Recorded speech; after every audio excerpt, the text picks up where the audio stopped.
my reaction from the minute and 30-second mark. And 1-0, go. All right. It's actually nice to get to see. I'm assuming the people that were in charge of the other schools. That's what I'm gonna assume. The red police dog runs around haphazardly.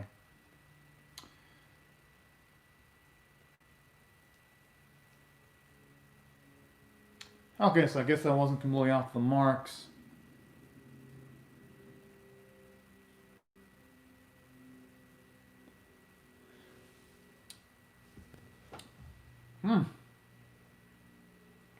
Just wonder what's going to be the conversational topic. Is it going to be...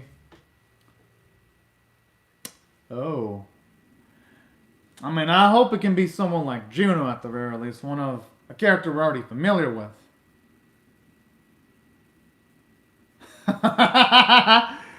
Damn! Feels like there could be a war going on if he just slightly messes up in his decision making. And I do like how we're getting consequences for Louise not sticking around anymore, too. Because in some animes, you don't get to see narrative consequences when a character sometimes do major decisions. So actually, they were like this.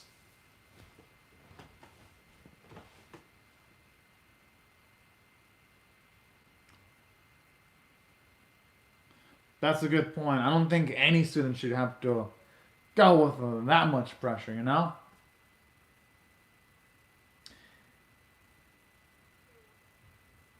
I mean, his words themselves are good. It's just the way he presented himself, though. But I wouldn't blame him for that, though. I mean, in front of all that people, anyone in that spot would be a little bit nervous too.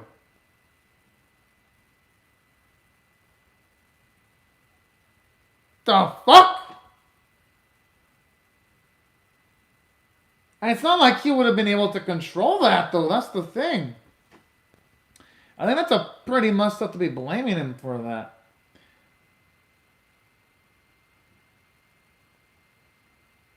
Okay, yeah, I mean, yeah, he kind of does have him by the balls there. Oh boy.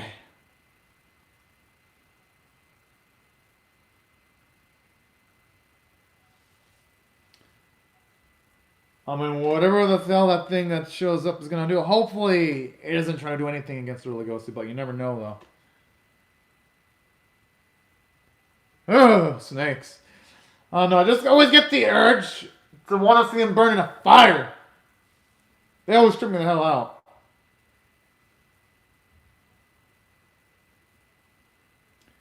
Even as a weird, creepy ass voice too. As expected from a snake in an anime. They always have some of the creepiest voice. Either snakes or snakes users.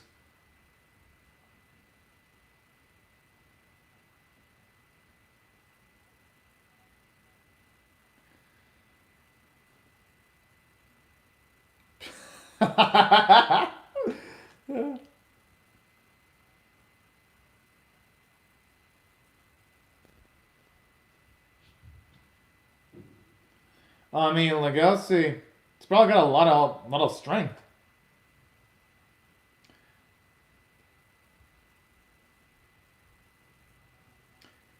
Could just be just any Melwoth would have a lot of guts though to be doing that.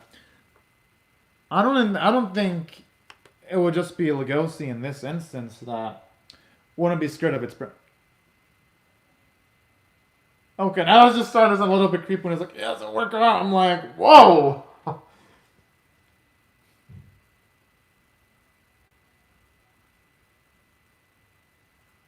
Hmm. You should have probably started out with that. I mean, it is a school, it does make sense.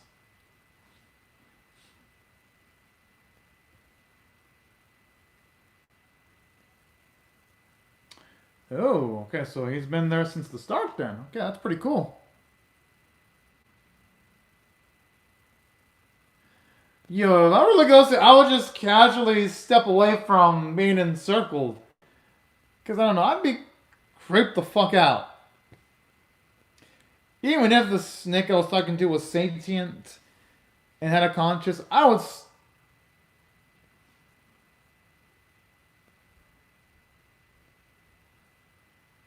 Okay.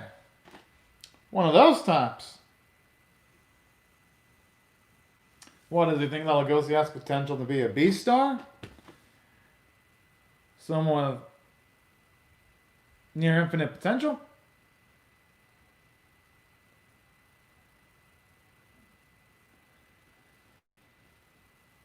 What does it mean? It can't control its urges?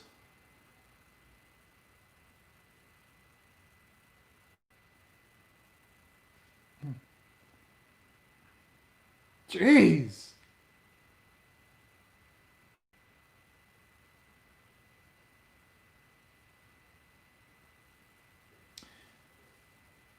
Well, hey, XEI could risk himself at his own peril because, well, I thought for a second Lugosi was going to go into like a berserker mode range right now. No, I don't think it. Oh, okay. Oh, that's actually really awfully sweet.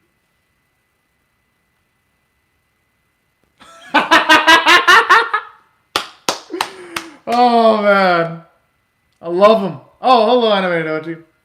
I love the snake and I love Lugosi too, more than I already did. I mean, yeah, he is. Lugosi is kind of, it's a man with the smile that's a badass yet at the same time a smile where you want to see that man protected too.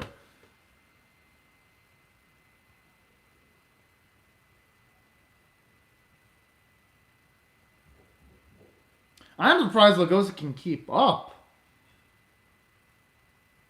Huh.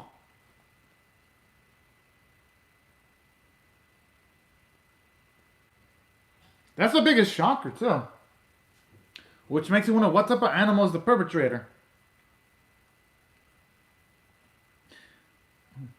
And the thing is, there's going to be more targets for the Devourer if new students are into Splice too.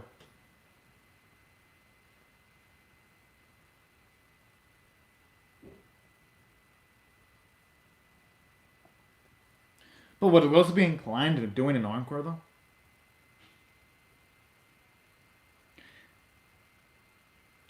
But isn't that putting a lot of responsibility to a kid though, and asking to find the perpetrator that murdered someone? I mean, I understand because Lugosi is a herbivore and he's super strong, intense, and powerful, but oh,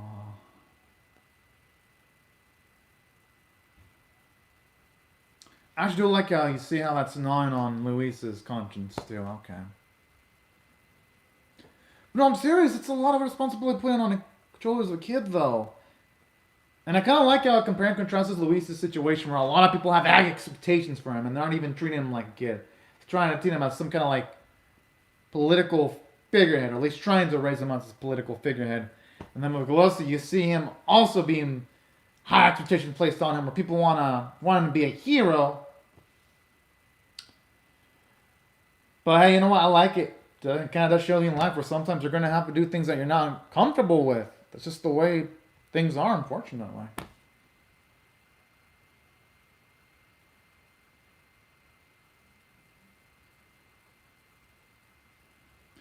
Alright, I mean, if he has any bit of info, that would help him. Man. The fuck can he not to close it for? Oh, I mean, okay.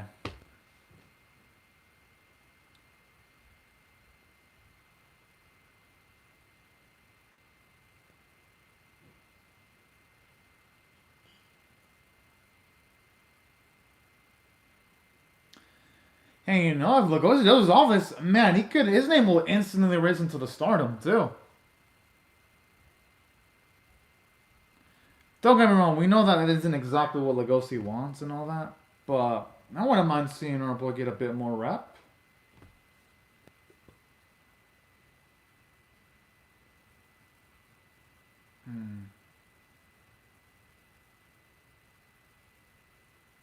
It's always nice seeing people put in the grind and life and exercising at nighttime.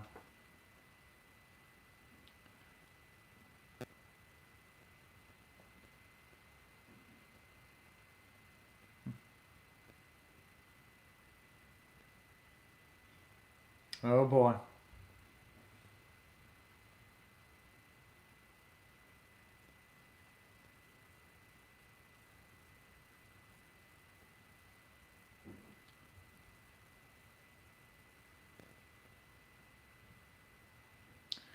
I mean, yeah, I mean, I could see where he's coming from. I mean, it took him a while just to have casual conversations with Haru. So I could see where he's coming from and why he's struggling. Hmm.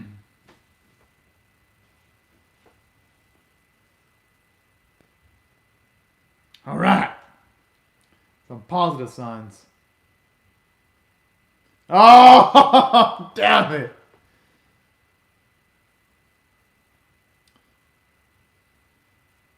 But hey, you know what? At least it's better than nothing. If it can assist the ghost in any way, it's all good.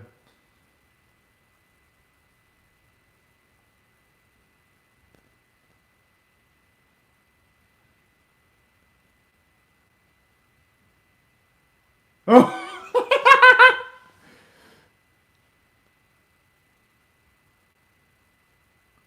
I like how you automatically assumes that she was in a relationship with Lugosi.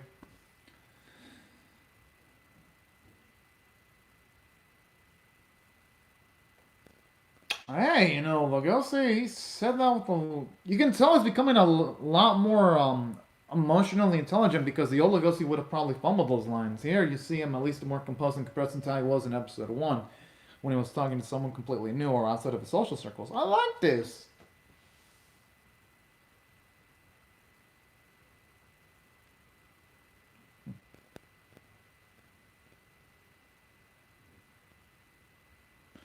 Damn it, these motherfuckers! Let the man talk, damn it! Oh.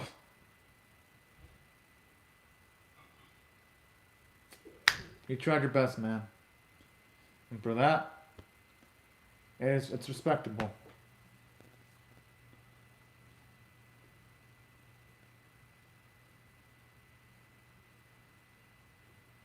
You know, seeing them all go in with the ground exercise and puts a smile to my face, you know? Seeing people always want to self-improve themselves by exercising.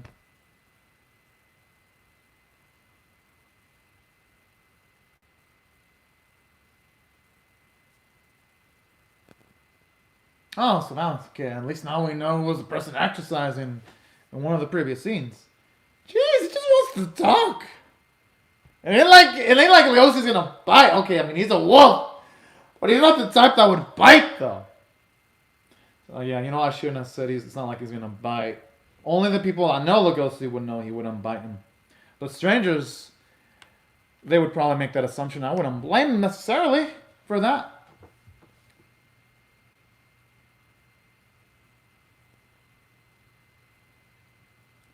What's... Oh. Damn! We're getting a mano fight between hombres. Yes! Yeah, get wrecked, bitch! Woo! And seeing Lugosi kick some ass never ceases to put a smile to my face.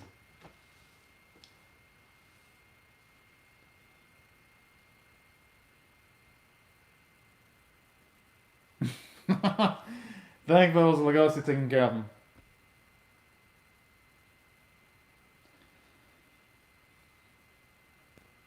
Alright, cool. At least Carl is going to give him some info. Alright, he's a sweet dude.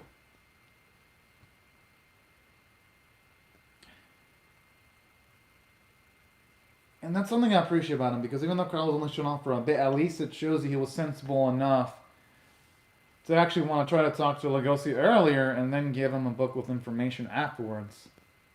No, Lugosi, he should... I mean, I understand why he'd be feeling bad, but I think that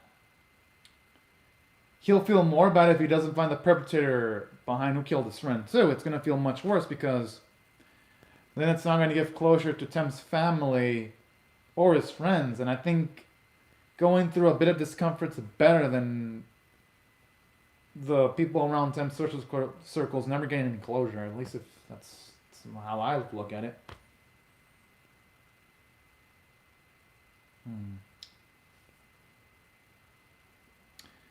I wonder if Lagos is gonna run into Luis, because he seems like someone who'd be interested in resolving this too. And Luis is the type of man who takes gambles too. It ain't just Lugosi that does risky ass shit.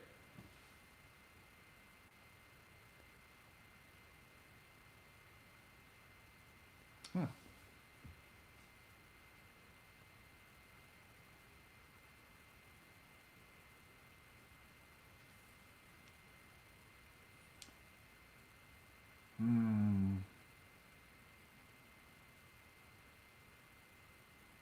Okay.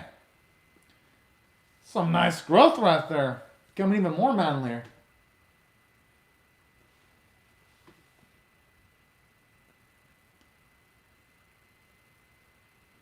So, I wonder what he means by that. I mean, I don't think it's going to mean that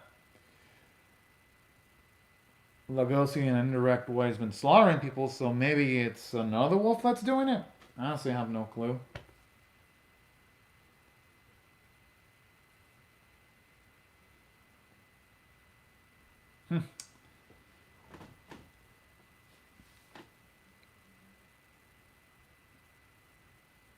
That seems like a raw deal.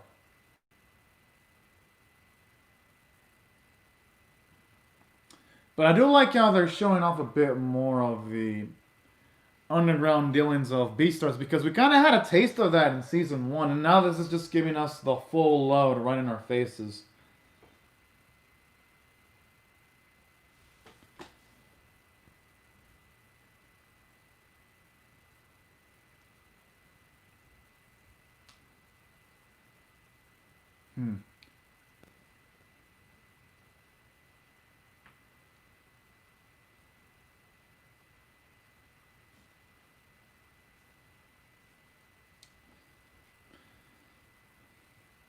I wonder who's this smooth ass dude with the outfit. Oh, you know you're a badass, and then when you're like yada yada. Whoa, whoa, wait, whoa, whoa, whoa. No, it can't be. Oh! Ho, ho! What the fuck? Whoa, whoa, whoa. How in the world did that happen?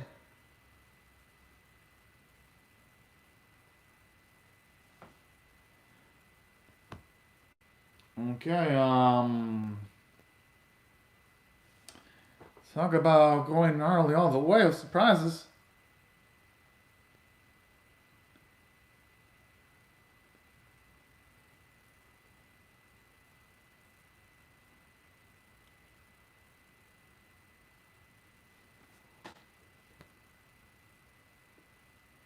Yeah, you know, with that kind of argument, I could see why a lot of people would fall for that sales pitch right there.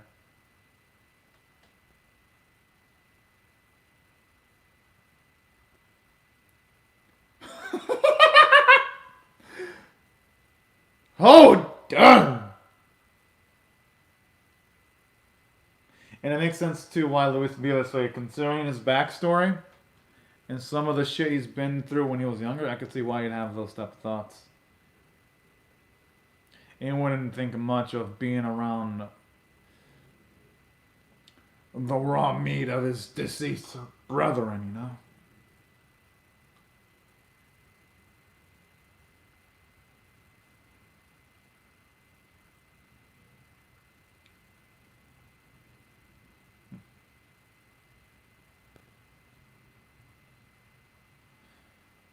But is it the right way of taking strength, though? Could it really be something that can hold his head high on? Oh! What the?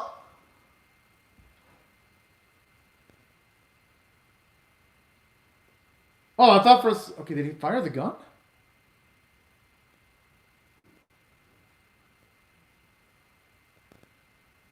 Damn! I want to know if he fired the gun at one of those dudes. Holy, Okay, I was gonna actually rate this 9 out of 10, but then fucking Luis just showing up all like a fucking badass, and I'm like, okay, 10 out of 10 episode? Yeah! That was like one! I didn't have to think about that. Holy shit! But first, let me just appreciate the beautiful ED, though, before I break down why I thought this episode was worthy of a 10 though.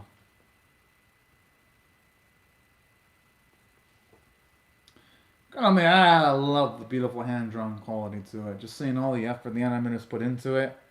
Whether the series either utilizes CG animation or 2D animation, it looks beautiful.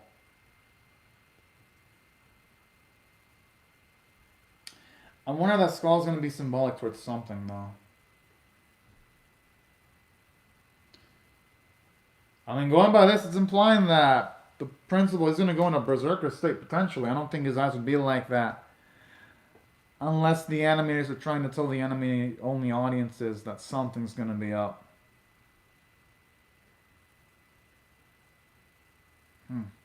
I'm pretty sure the manga readers know what that's all about, though. Because I heard the Beastars manga ended pretty recently, but... Hey, you know what? I can't wait to find out. Watch more episodes to find out. Ah, it's over. Oh, damn. But no. Overall, though, I gotta say, that was a great way of ending off the episode.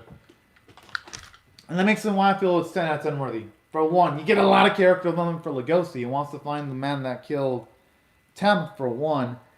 And two, we're getting Luis' character development because he's willing to get his hands dirty just to get shit done. I'm like, jeez. And just seeing his conviction to the point where he doesn't mind being in shops that have dead deers is really darn impressive. Just seeing his willpower, I was like, whoa. So that's something I really liked about this episode. And then on top of that, seeing the start of when Luis was able to like pull the trigger when it started out with that kill against one of like the mafia bosses in the previous episode was actually really captivating to see. It was just a sheer shocker. That explains why he looks so emotionally distant in Beastars Season 2, Episode 1. That puts it all into perspective now. And that's why I thought the writing in this episode, as far as the character standpoint, was great. Even the Hexai character was pretty captivating to see, where he's trying to push Lugosi to just fully realize his full potential. I thought that was nice. So that's what I thought from a character standpoint. This episode was amazing. It even made Carl likable too. Even though he had only the minimal amounts of screen time. As for other things from a story standpoint, I absolutely loved it. Because now we know what Luis has been doing. And then another thing I like too, at least when he comes to Lugosi, he's starting to make some progress in regards to who potentially killed Tem, considering that he's reading diaries and all that, and he's gathering information. So I like how this episode isn't wasting time one bit. And then just the first appearance of Luis showing up in that shop, it was just swagger with it. So how his clothing was green. Oh! He looked handsome as fuck. But anyways, enough about that kind of talk though. Let me go on and talking about the visuals, because you already know my thoughts on the script. It was great. The visuals were pretty damn good too. Like the scene where Lugosi was being squeezed. Oof, it made my bones shake a little bit. And another thing that I liked about this episode visually too was like the facial expressions. Like seeing all the herbivores get scared once Lugosi showed up was actually pretty darn hilarious. Or that fight scene involving Lugosi and the other dude looked so damn good. It was well choreographed. So there was a lot of nice visual touches. The character designs were on model consistently from start to finish. I love the vocal performances. And that's why if I had to rate this episode on a scale of 1 to 10, it has to be a 10. Especially that twist at the end. How can I not? Because I was already seeing on the 9, but that twist, I'm like, yo, I gotta give it an extra point. How can I not? But anyways, y'all, these are my thoughts on Beastars Season 2, Episode number 2. I would love to hear your thoughts and how I feel about my reaction in the comment section below. Hope y'all rate the video, share, rate, comment, subscribe. And before I go, I'd like to say thank you very much to Anime Doji for commenting in the live chat. And for everyone else, thank you very much for watching my video. Hope you have a fun, great, safe, and fantastic day. And I'll see you guys later if you come back for more, everyone. Bye-bye.